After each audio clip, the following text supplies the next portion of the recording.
नमस्कार दोस्तों, राजनीति में सबसे खतरनाक नेता वो नहीं होता है जो मंच पर सबसे ज्यादा चिल्लाता है। सबसे खतरनाक नेता वो होता है जो धीरे धीरे लोगों के दिमाग में सवाल बो देता है। और आज देश की राजनीति में एक ऐसा सवाल घूम रहा है, क्या भारत का लोकतंत्र सच में सुरक्षित है या फिर पर्दे के पीछे कोई बहुत बड़ा गेम चल रहा है। क्योंकि जो बातें अब खुलकर कही जा रही है वो सिर्फ भाषण नहीं है, वो सीधे सत्ता के सिंहासन को चुनौती है। और जब सत्ता को चुनौती मिलती है तो राजनीति सिर्फ राजनीति नहीं रहती, वो युद्ध बन जाती है। और अब हरियाणा की गर्म सड़कों पर हजारों लोग चल रहे थे, हाथ में झंडे थे, चेहरे पर गुस्सा था और मंच पर एक ऐसा नेता खड़ा था जो बार बार एक ही बात दोहराया जा रहा था, नफरत के बाजार में मोहब्बत की दुकान खोलनी है। लेकिन दोस्तों, कहानी यही खत्म नहीं होती है। असली कहानी तो उसके बाद शुरू होती है, जब अचानक चुनाव पर सवाल उठने लगे। कहा गया चुनाव जीते नहीं जा रहे, चुनाव चुराए जा रहे हैं। सोचिए, अगर जनता वोट दे और फैसला कहाँ जा रहा है। भीड़ शांत थी लेकिन शब्द बहुत खतरनाक थे। कहा गया लाखों नाम वोटर लिस्ट से गायब कर दिए जाते हैं, लाखों नए नाम को जोड़ दिया जाता है। सिस्टम कंट्रोल में है, चुनाव आयोग कंट्रोल में है, अफसर्स कंट्रोल में है। और यही वजह है कि सत्ता को लगता है कि अब उसे कोई हराने वाला ही नहीं है। लेकिन राजनीति में एक नियम हमेशा याद रखना चाहिए, जब सत्ता को अपनी ताकत पर सबसे ज्यादा घमंड हो जाता है तो उसी वक्त उसकी गिरावट भी शुरू हो जाती है। और यही हुआ ममता बनर्जी का। आज फिर मंच से यही हमला हुआ, पूरे माहौल बदल दिया। देश का धन जनता से छीना जा रहा है। एयरपोर्ट, बंदरगाह, बिजली, इंडस्ट्रीज, सब कुछ एक बड़े उद्योगपति को दिया जा रहा है। जनता बेरोजगार घूम रही है, युवा डिग्री लेकर बैठा हुआ है, छोटी फैक्ट्रियां बंद हो रही हैं। लेकिन यही बात बोली गई, लेकिन वहां पे पूरे लोग हिल गए। यही था पूरा सिस्टम जो खुद को दुनिया का सबसे मजबूत सिस्टम कहता है। फिर अचानक चर्चा पहुंची, अमेरिका तक पहुंचा। कहा गया एक ऐसी डील हुई जिसने भारत की खेती, व्यापार, तेल सुरक्षा और यहाँ तक कि लोगों का डेटा भी खतरे में डाल दिया गया है। अब जरा सोचिए, अगर किसी देश का किसान कमजोर हो जाए, उसकी फैक्ट्रियां बंद होने लगे और उसका डेटा दूसरे देशों के पास चला जाए तो क्या वो ताकतवर रह सकता है? भाइयों, तो बहुत कमजोर पड़ जाएगा। भीड़ अब सिर्फ सुन नहीं रही थी, हर शब्द को पकड़ रही थी। किस तरीके से बात कहा जा रहा है। कहा गया अमेरिका के किसान अब भारत में अपना माल बेचेंगे, बड़े बड़े खेत, बड़ी मशीनरी। और दूसरी तरफ भारत का छोटा छोटा किसान जो पहले ही कर्ज में डूब करके मरा हुआ है। फिर अगला बार हुआ क्या? कहा गया कि हर साल लाखों करोड़ों का सामान अमेरिका से खरीदेगा, यानी देश की छोटी और मीडियम इंडस्ट्री खत्म हो जाएगी, कारखाने बंद होंगे, नौकरियां खत्म होंगी और बाजार विदेशी सामान से भी भर जाएगा। लेकिन दोस्तों, असली धमाका अभी बाकी था। भीड़ पूरी तरीके से शांत हो चुकी थी, कैमरे मंच पे टिके हुए थे और फिर वो नाम लिया गया जिसने अचानक पूरी माहौल को विस्फोटक बना दिया। वो था डोनाल्ड ट्रंप। कहा गया भारत अब तेल भी अमेरिका की अनुमति से खरीदेगा, यानी दुनिया के किसी भी देश से तेल लेने से पहले अमेरिका की तरफ देखना पड़ेगा, उनसे अनुमति लेना पड़ेगा। भाई क्या होगा, उसके बाद तेल खरीदा जाएगा। इतने सुनते ही भीड़ में हलचल सी मच गई, क्योंकि सवाल सिर्फ तेल का नहीं था, सवाल था देश की आज़ादी का। देश भारत जब आज़ाद हुआ उस पर सवाल उठने लगे और यही हुआ, राजनीति में भूचाल ला दिया गया।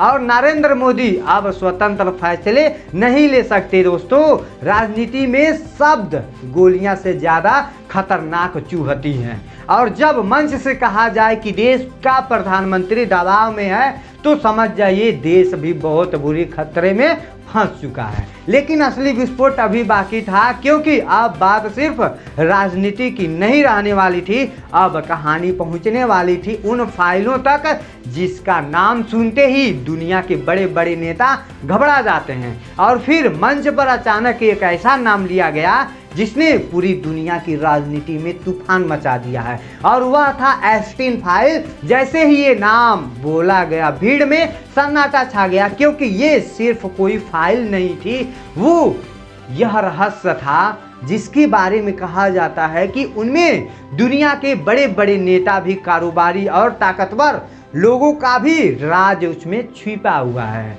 और फिर दावा किया गया कि अमेरिका के पास ऐसी फाइलें हैं जो किसी भी बड़े नेता की पोल खोल सकता है, राजनीति भविष्य खत्म कर सकता है, कैरियर उनका खा सकता है। सोचिए दोस्तों, अगर किसी देश का प्रधानमंत्री किसी दूसरे देश के दबाव में आ जाए तो क्या वो खुलकर फैसले ले पाएगा अपने देश के लिए? यही तो बात है। यहीं से भाषण और खतरनाक हो गया। कहा गया अमेरिका जानता है कि भारत की राजनीति की नस कहां है, और इसी वजह से भारत को ऐसी डील्स करनी पड़ रही है जिससे जनता को फायदा नहीं, बारी बारी से नुकसान हो रहा है। लेकिन कहानी यही खत्म नहीं होती है। अचानक मंच से दूसरा नाम गूंजता है, वह था अडानी। जैसे ही ये नाम सामने आया, भीड़ में जोरदार नारे लगने शुरू हो गए। कहा गया देश की सबसे ताकतवर राजनीति और कारोबार का गठजोड़ बन चुकी है। एक तरफ सत्ता तो दूसरी तरफ पैसा है, क्योंकि अडानी एक पैसे वाला इंसान है। इसी बीच फंसी है आम जनता। फिर वो लाइन बोली गई जिसने पूरे माहौल को अलग ही आग में झोंक दिया। कंपनी का नाम अडानी नहीं, मोडानी होना चाहिए। दोस्तों, राजनीति में कुछ लाइनें इतिहास बन जाती है, और ये वही लाइनें थी। कहा गया अमेरिका में केस सिर्फ एक बिजनेसमैन पर नहीं है, असली निशाना भारत की सत्ता है, और हर बार फैसला दबाव में लिया जा रहा है। अब वह मोड़ आ गया है जब प्रक्रिया दे रही थी, तालियां, नारे, शोर, पूरे माहौल चुनावी युद्ध में बदल चुका था। फिर मंच से कहा गया अगर डोनाल्ड ट्रंप कहें तो भाई नरेंद्र मोदी कुएं में भी कूद सकते हैं। उनकी इतना बात ये मानते हैं। जैसे ही ये बातें सामने आया, पूरे जनता में विस्फोटक फैल गया, भाषण तेज हो गई, राजनीति में हमला हो गया। ऐसा हमला जो सत्ता की जड़ों तक पहुंच रहा था। लेकिन इसके बाद जो कहा गया उसने माहौल को और ज़्यादा गंभीर बना दिया है। कहा गया संसद में जब इन मुद्दों पर सवाल उठाने की कोशिश होती तो बोलने ही नहीं दिया जा रहा था, माइक बंद कर दिया जा रहा था। फिर जनता को याद दिलाया गया बेरोजगारी बढ़ रही है, छोटे व्यापारी टूट रहे हैं, किसान परेशान हो रहा है, युवा भविष्य खतरे में पड़ रहा है नौकरी को लेकर के, लेकिन डरे हुए हैं। लेकिन टीवी स्क्रीन पर सिर्फ बड़े बड़े विज्ञापन दिखाए जाते हैं, बड़े बड़े एड्स दिखाए जाते हैं हमारे भारत में, क्योंकि असली मुद्दे को दबाना है, उसे उजागर करना नहीं है। फिर अचानक भाषण का टोन बदल गया, गुस्से की जगह चुनौती आ गई। कहा गया ईडी से नहीं डरते, सीबीआई से नहीं डरते, इनकम टैक्स से नहीं डरते। और दोस्तों, राजनीति में जब कोई नेता खुलकर ये कहने लगे तो समझ जाइए चुनाव अब सिर्फ वोट का नहीं, अस्तित्व का युद्ध बन चुका है। भीड़ अब पूरी तरीके से जोश में थी, हर तरफ सिर्फ एक ही आवाज गूंज रहा था, बस बदलाव बदलाव बदलाव। फिर संविधान की बात उसमें आ जाती है। कहा गया लोकतंत्र पर हमला हो रहा है, जनता के अधिकार छीने जा रहे हैं, और अगर अभी आवाज नहीं उठी तो आने वाली पीढ़ियां भी सवाल पूछेगी कि अब भाई देश कहाँ जा रहा है। वो पूछेगी जब देश जब जा रहा था तो आपने रोका क्यों नहीं। दोस्तों, यही वो पल था जब भाषण सिर्फ राजनीतिक नहीं रहा, वो भावनात्मक हो गया। और फिर आखिरी बार हमला हुआ। कहा गया इस देश में दो विचारधाराओं की लड़ाई है, एक तरफ नफरत तो वहीं पर दूसरी तरफ प्यार। क्योंकि राजनीति दूसरी तरफ मोहब्बत हो गई, तो वहाँ पर पहले देखा जाए तो राजनीति। तो भाई अब सवाल ये नहीं था कि कौन जीतेगा, सवाल ये था किस पर भरोसा ज़्यादा है। जब जनता गुस्सा में आती है तो सबसे मजबूत सिंहासन भी हिल जाता है। और आखिरी में मंच से एक ऐसी चेतावनी दी गई जिसने पूरे माहौल को ही और ज़्यादा सस्पेंस से भर दिया।